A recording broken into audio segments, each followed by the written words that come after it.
Patuloy ang pag-aayos ng Department of Public Works and Highways sa mga nasirang tulay at kalsada sa mga lugar na niyanig ng magnitude 7.8 na lindol.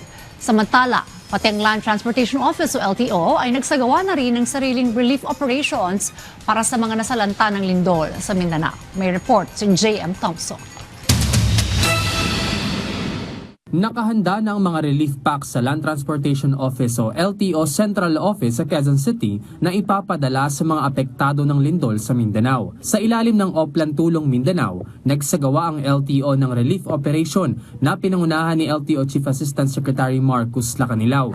Alam naman natin na marami sa probinsya na hindi pa na rin nararating ng mga iba't ibang tulong dahil nga sa sitwasyon, maaring yung kalye at hirap din na maapaabot. Pero kami dito sa LTO, nagtulong-tulong yung mga empleyado, opisyal, para magbigay ng tulong sa kanila. Kinakailangan ng ating mga kababayan ng pagkain, tubig at iba pang pangangailangan dahil sa epekto ng lindol sa kanilang pang-araw-araw na pamumuhay. Sa pagtutulungan at voluntaryong kontribusyon ng mga opisyal at kawani ng LTO Central Office, kanilang inihanda ang mga relief packs na naglalaman ng ilang pagkain at iba pang mahalagang relief items para sa mga pamilyang naapektuhan ng lindol. Ito ay tugon ng ahensya at pakikiisa sa pangangailangan ng mga naapektuhan ng malakas na lindol sa Mindanao. Kami po na nakita ho namin ang kalagayan po ninyo.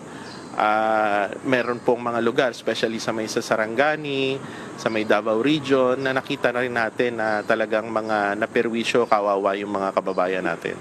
So kami po dito, tulong-tulong po kami, papaabot, sisiguraduhin po namin kahit papano ay makatulong po, makapaabot po kami ng tulong sa inyo. Hanggang ngayon, may ilang aftershocks pa rin ang nararanasan sa ilang bahagi ng Mindanao. Kaya maraming mga residente ang pansamantalang tumigil sa kanilang mga hanap buhay.